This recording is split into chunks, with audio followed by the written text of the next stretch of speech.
वो आज आ गए हैं और सब बच्चे अंदर घुस गए और बाहर आज कितनी कहो कि बाबा आ जाएगा दूध पी ले, लेकिन कोई दूध नहीं पीते हैं। कहते हैं तुझे मोबाइल दूंगी दूध पी ले, तो तुरंत दूध पी लेते हैं।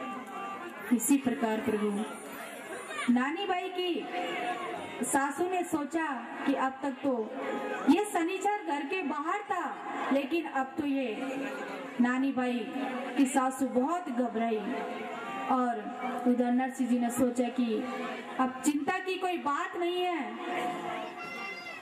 इस घर के एक एक बच्चे को हमारे आने का पता चल गया है।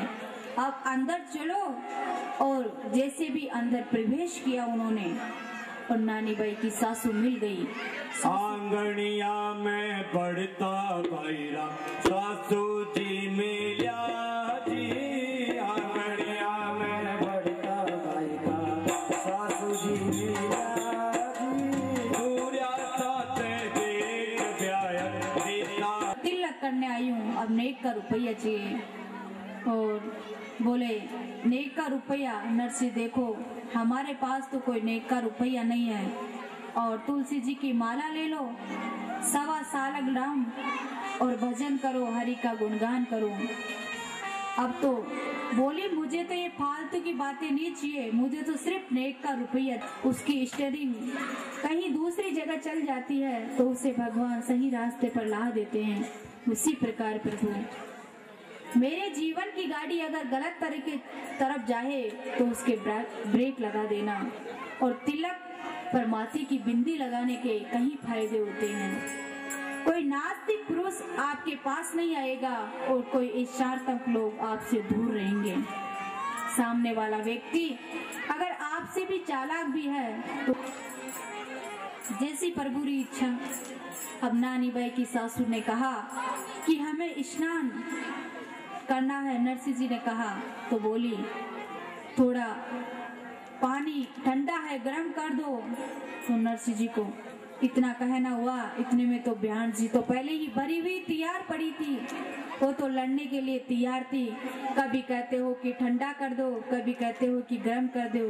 क्या विवाह के घर में यही कार्य करते रहे क्या हम आपके लिए? बड़ा मायरा लेकर आए हो ना, जो मुंह में आए सब बोलती रही। इंद्र राजा क्यों नहीं आ गए होंगे, इंद्र राजा ही क्यों ना आ जाए। अब भाई उनका तो बयान जी का तो इतना कहना हुआ और पानी लेकर ऐसा वो तो कह रही थी। नरसिंह जी ने सोचा कि लो आज तो बैठे रहो, नहा लिए, बिना नहाए धोए ही बैठे रहो। और सूर्या बोले नरसिंह जी अब क्या करें? बोले भजन करो। और भगवान नरसिंह जी से कहने लगे कि हे सांवरिया, आज तो तूने मुझे ऐसे ही बिना नहाए धोए ही रखेगा क्या? और भगवान की कृपा ऐसी हुई, ऐसी कि एक ही घड़ी में उस समय बारिश का मौसम बन गया और बादल छा गए और आकाश मडराने लगा, आवाज आने लगी, बरसात शुरू हुई। बरसात भी हुई तो सिर्फ केवल श्री राम जी के घर पर हुई और मेहमान बच्चे सब डर गए, इधर उधर भागने लगे।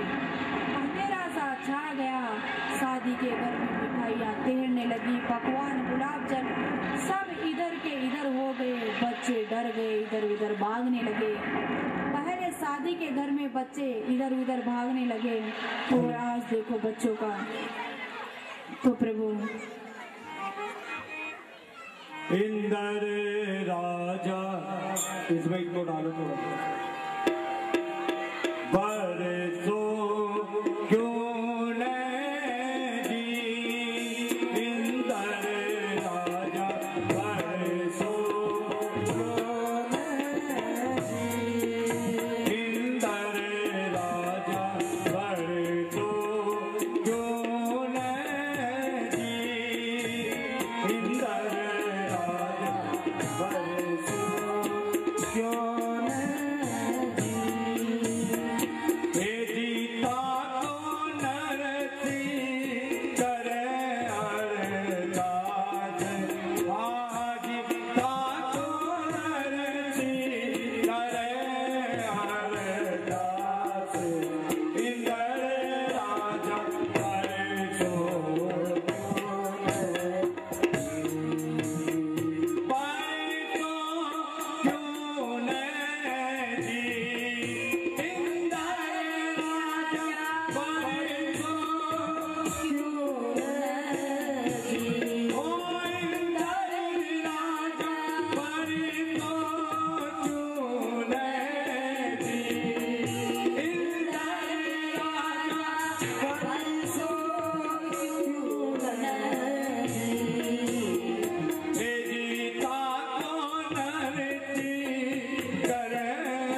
चलते रहो। नरसिंह जी ने इंद्र राजा से पुकार करी, हे इंद्र राजा हमारे लिए बारिश करो। तो इंद्र राजा ने बरसात करी और इतनी तेज बारिश हुई पूरा अंजार नगर डूब गया।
अब भाई नरसिंह जी के तो बारिश हुई, जो नरसिंह जी की नानी भाई थी, उनकी ननद थी, उनकी दो लड़कियां थी, एक प्रेमली और रामली, वो दोनों ही पानी में डूब के और मर गई।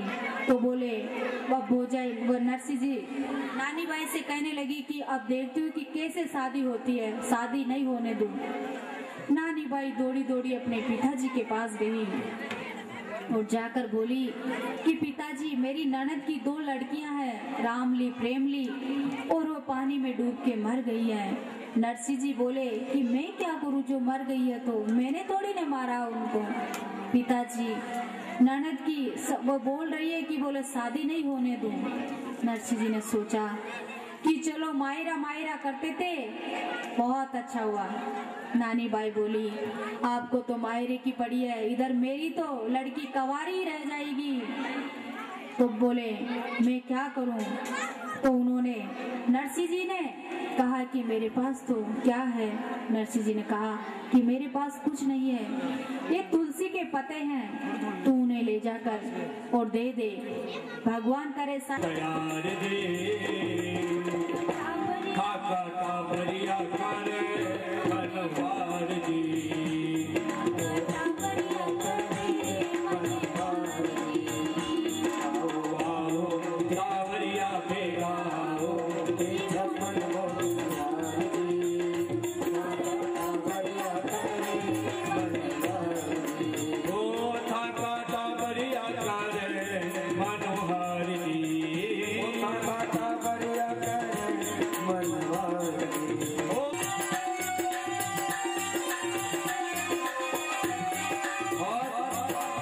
देखिए 56 भोग में क्या क्या है।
राजा